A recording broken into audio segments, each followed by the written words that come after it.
there are so many huge-hearted people in San Antonio, and I just really want to thank you so much for being part of this, for making the magic real for the children, for making people's dreams come true, and know that when you do, it stays in people's hearts forever.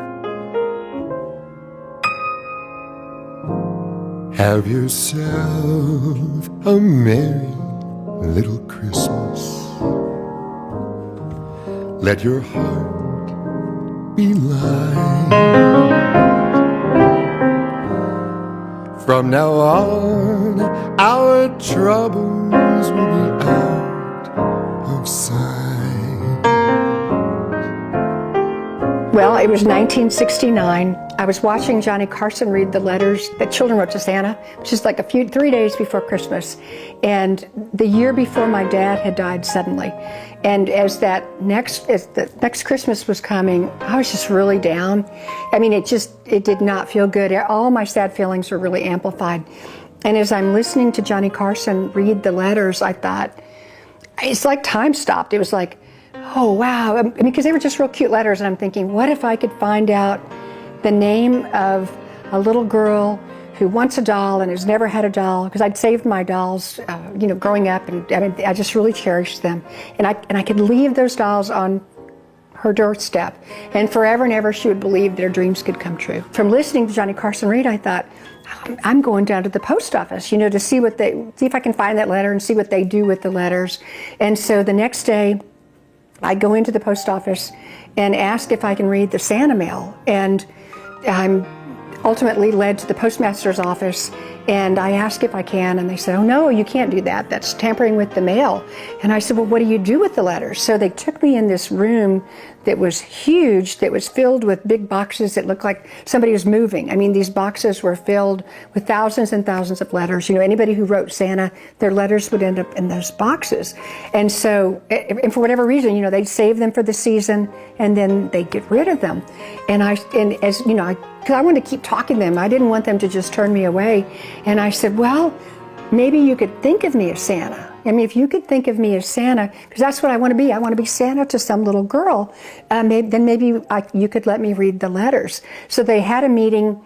A couple hours later, they were already having one. They added me to their agenda. And then we talked, they called me back and they said, all right, you can come back down here and come on back. So I did. And they said, here are the rules.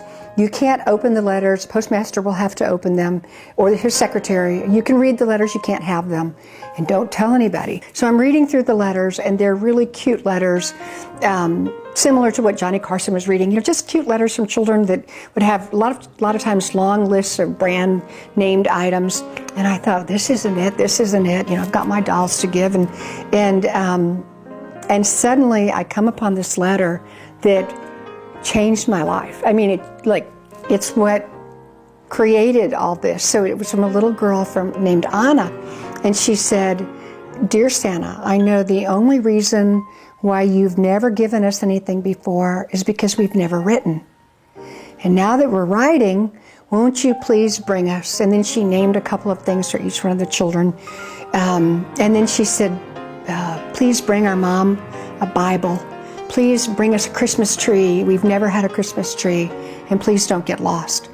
And I couldn't believe it. I mean, I was so blown away by the fact that this little girl believed, and that she believed in spite of everything. They'd never had a Christmas before. And all that I had to give were my dolls. Like I said, my dad had died the year before. My mama had started working. Although she was really smart, she only made minimum wage. I mean, it's not like I had no resources to do this, nor was I thinking that I was going to do anything. I thought I was just going to give my dolls away. And when I read that, I thought, oh my gosh. I mean, it just changed me. I was so up close. I thought, what if there's more, What if there's more children like this who believe in Santa, I mean, and it just, I didn't think about it. I just immersed myself in it. So, I'd look at 50 letters, and then I'd find another one, and it said something like, "You must have gotten lost last year. We were waiting for you." And further on down the line, "My mom says you're too poor to come, but if you've got a little something, would you please come?" And then I started getting a sense of not only what it was like for the children who believe, I mean, all children believe, but what it was like for the parents. You know, how do you explain to your children that you're not going to get anything for Christmas when everybody else is? And the whole season is about that, you know, not only the presents, but the anticipation of the season. So I take the letters home, and, you know, thank God I had a mama who was equally a believer, you know, in possibilities, because she didn't say, well, you know, this is nice, but we have no resources, there's no time, you can't, I mean, this is sweet, maybe we could do one. She didn't say anything. She loved it, and she didn't know I was going to do it, and she jumped in, and my brother jumped in, and we started pulling things from our house, you know, that were similar to what the children were asking for. We didn't get very far, and but we were in process. I mean, without a thought that we couldn't do it. And so I thought, well, I'll call friends. So it's before the days of cell phones and all the ways that we can communicate. I called a few people. I couldn't get a hold of anyone. You know, a couple people said, yeah, I'll help, but most people were really busy because it was right before Christmas. And so I decided that rather than going a traditional route, like say calling my church or calling an organization that might be able to step in, I decided to go talk to strangers. So I sat at the counter at Earl Abel's, you know, where people would be sitting having a cup of coffee and eating a piece of pie or cake or something, because I figured they're not in a hurry, right? I mean, they're hanging out. So I took my Santa letters with me and sat at the counter, you know, intentionally, and, you know, introduced myself and said, hey, you know, I want to show you my Santa letters. I mean, I didn't have to say any more than that.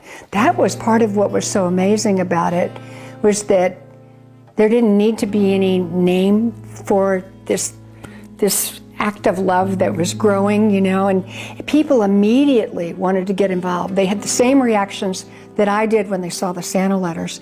And that first year, it really was my mama, my brother, you know, a couple of friends, and a band of strangers that said, you know, let's do what we can. And so somehow we managed to get everything that the children asked for.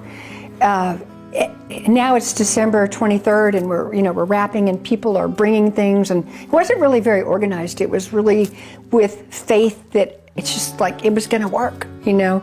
I mean, there was no time to even think about it. So I really wanted Anna to know that we were coming, and the original plan had been to bang on the door, drop the presents, and run. The wrapped presents, you know, that were wrapped and tagged, and we went out on December 23rd I just really wanted them to know we were coming. We'd gotten a Christmas tree from a Christmas tree lot owner, a really grumpy guy who's like, well, you know, what is it you want? And I said, can you look at this letter? Because I didn't have any money, you know, to buy a tree. And he said, no, just tell me which tree you want. I'm busy. And I said, please just look at this. He starts reading her letter, and immediately tears are streaming down his face. With no questions asked, he says, come with me, let me show you, I'll give you my most beautiful tree. I mean, that's how things unfolded. So we're out on December 23rd, a friend of mine and I, armed with just a map, and we, you know, find this little street, and we're in the dark, and it's real late at night, and all these dogs start barking, and we're trying to count the numbers because we can't totally see, and we ultimately leave the tree with ornaments and lights that we'd taken from our own tree, and put this little sign on their door that says, Santa will be here on Christmas Eve, because I just really wanted her to know. And with those dogs barking, I thought, you know, not being able to see, I thought, wow, this is how flying by the seat of our pants we were. I said, we need a flashlight, and we need somebody dressed in a Santa suit, so when we bang on the door, drop the presents and run, if somebody sees us, they'll see Santa, you know, and then it's like total magic. So we got our flashlight, and we were still getting things ready, and I asked his friend to be Santa, and he's extremely reluctant about it, you know, and I said, well, you don't have to really be Santa, we're just going to run. If you could just be in a Santa suit. Do you have a Santa suit? No. I said, but I'm going to a costume shop. You know, I just believe that they'll give us one. No questions asked. I show them the Santa letters. They let us borrow this beautiful suit, and so now it's Christmas Eve, and literally it takes us until right before it gets dark to get all the presents, you know, wrapped and organized. As we're driving to the first house, I turned to him and I said, I can't believe we've got everything that the children asked for. And most of it was, nearly everything was used. I didn't want anybody to give money. I just said, if you've got something from your house or you can find something, you know, if you've got something to share, that would be fantastic. And so we go up to the front door, you know, we bang on, I mean, Santa bangs on the door. Everybody's gathered, you know, the parents get the children, they gather at the door. We literally have just the right presents, you know, age appropriate for these children who are standing there waiting for Santa. And then we move on to Anna's house. And in all the years, I mean, it's been, you know, 40 plus years, there's a lot of memories and a lot of it blurs because there's so many memories, but this stands out as the most powerful memory that I have of all. And the mama was standing there and she was real little and she's looking up at my friend who's Santa, who's not quite padded enough. He's tall and lean and she's shaking all over and she's looking at him and she goes, I can't believe you're here.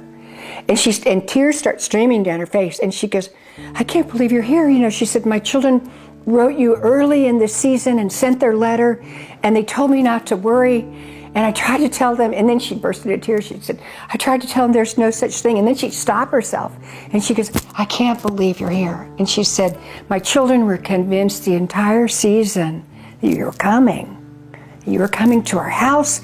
And she said, and they'd been waiting up, you know, looking out the window, and I'm thinking about just like all children, you know, listening for the sounds and the sights. And she said, I mean, I'm standing off to the side hearing all this, you know, and she said, they're looking out the window and they're waiting for you. And finally at midnight, they gave up and they all went to bed in tears. I can't believe you're here. So, you know, dear Santa getting to make their dreams come true. I mean, it was so life-altering. There's not a single word. It was so powerful. I truly had no idea what I was getting into. The first year was 13 families, the second year was 25, the third year it was 50. It grew with no plan, you know, no thought-out plan like, you know, I'll do this in February and this in March. It was more like, wow, you know, this Christmas spirit and the spirit is really moving me. It's November, you know, which sounds so crazy, and maybe it was crazy. I don't know. It's just, but it was all from the heart. It was just totally from the heart. Everyone is someone's child. Oh, Merry Christmas. And every child is yours and mine, especially at Christmas time. Can we take the time to see that no child is a stranger?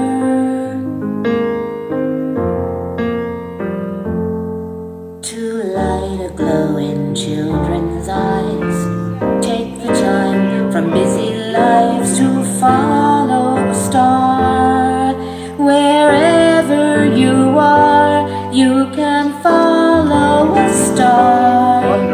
To someone's child tonight, give the gift of love. Merry Christmas. Give the gift of time. Let your heart be light.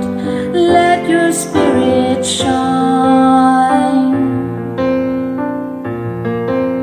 Let your spirit shine. When we started, we had 99% used toys.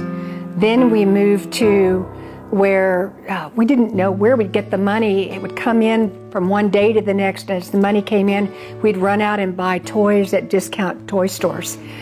Now, we're able to buy 1 year ahead. We had Valero with Bill Greehey get involved. We had an amazing golf tournament, and he was determined that we get 1 year in advance in terms of our ability to buy. Then we got involved with HEB, and they have generously allowed us to use their purchasing power, and so we're able to buy toys all year long from all over the world at greatly discounted prices below wholesale. So every dollar that people donate now turns into almost about $2.50. For so long, each year we really didn't know where all the money would come from, and run around, and others would run around, and we'd attempt to put together all sorts of little fundraisers, and it was just stretching ourselves to the max. And today, thankfully, we have the rock solid continued support of Clear Channel and WAI, and we have a radiothon that goes on for 2 days, the first weekend in December. Okay, well, I'm going to make a quick announcement. The PM group is going to donate $1,000 right now. Thank you. All Awesome. It's phenomenal what we're able to do. The listeners call in pledges, and we raise nearly all of the money that we need during the radiothon. Our budget is a little bit over $300,000 a year, and the listeners are just incredible in supporting us. It is the Elf Louise Radiothon on News Radio 1200 WOAI. It is one of the most wonderful things. The community, the city of San Antonio, and all of South Texas comes together to provide Christmas for everybody, for all the children of the community. I'm Chris Duell, along with Mr. T, Tim Merriman. Tim, what is happening? Nothing. I'm here. I'm ready. Let's go. And the most important person is sitting to our left, the woman who started it all as a student at Trinity University about 6 years ago or so. I'll take that. Elf Louise Locker, how you doing? I'm doing great, Chris. I'm so happy to be here, and I'm thrilled that you are here. I'm thrilled to be You're here. such a huge part of this, and we are ready to make it happen. I don't know really if we could do what we're doing without all this incredible solid support. We've been determined all these years to stay all volunteer, which is really unique and unusual. I mean, to be around almost 50 years and to say not one single person gets paid a penny, we're all volunteer. Merry Christmas! All for the San Antonio children! We also have a silent auction where there are phenomenal things that are being auctioned off. We're asking for donations while we're in the mall. It's an amazing tradition that we have, and we're so thankful that the folks at WAI are truly committed to the Elf Louise Christmas Project and really to San Antonio, to the children of San Antonio. By doing this year after year, it has truly allowed us to continue our vision of being all volunteer and having all the money that's raised go directly to buying the toys. Think about that. It's a positive thing that you can do something in the Christmas spirit, help out a family who otherwise would not have a Christmas. I can't imagine. I've got 4 kids who would be lost without Christmas. Christmas is something that I think a lot of us take for granted. We are here at our wrap room to see how the many hundreds of wrappers prepare the toys to be delivered to the homes of the less fortunate children. These were all totally full all the way down the fence Sunday morning, but we have plenty more to go. Lots of paper. They will never run out. All the presents that are given out are individually chosen for the children in each family. So the presents are not wrapped in mass. If you're wrapping presents, you literally have the list of the names and ages of the children, and you go look on the shelves to find the 2 perfect presents for each child. So it's very personalized, and the wrapping goes on for about 1 week, and it's everybody imaginable, all different ages, groups of people, individuals, families who come in. A lot of people, once they get into this, really want this to be part of their Christmas ritual, and so they come year after year.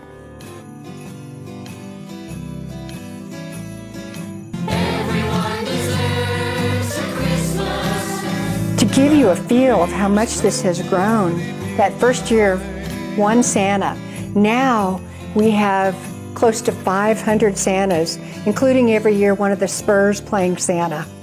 This is all the routes that are going out, and all the apartments and all the Santas. And so as the Santas come in, I will give them a route that will fit in their car. We'll hand them the folder that has all their paperwork, their families, names, and then we'll send them off. Santa gets dressed. The elves pick up their stuff in the warehouse, load up, and they go off to deliver. Merry Christmas! Many of the people who go out to deliver, they make this their family tradition, and they do it year after year. And the more they do it, the more people they bring. I've seen a Santa go out with a busload of people from a church following them. We have people that are on motorcycles. There are people from all walks of life. Many people who deliver presents have shared with me that they received presents from Santa, from us, 10, 20, 30, 40 years ago, and it still means the world to them. And they want to go and do the same thing. The amount of passing it on in our community is phenomenal to me. It was incredible to, dress up on the suit, to see kids running outside yelling Santa, Santa. They weren't fazed at all by the fact that I was a woman, and it just, you could see, for some of them it actually probably helped because they were kind of scared of this person for a second, but they really opened up, and it was a really neat experience for me and my children. I've been doing Santa work now for about 14 years for Elf Louise, and it is so rewarding. Thank you. Merry Christmas. Thank you. That's what we're here for. Thank you. You're very welcome. You're very welcome. It's great that we have an organization like Elf Louise that goes out and makes sure that those kids get presents every year. It's my heartfelt desire that this project that brings so much joy and magic to so many people, not only the children but their parents and all those who are involved in the giving, it's my desire that this go on forever. It's my heartfelt wish that it continue in this amazing way where it's all volunteers and it's all a labor of love where people come together and make this happen, because this really belongs to our whole community, and I believe it will endure. Thank you so Merry much. Christmas. Merry Christmas. Thank you, Santa. You're welcome. You're welcome. You have a Merry Christmas. Yourself a merry little Christmas now.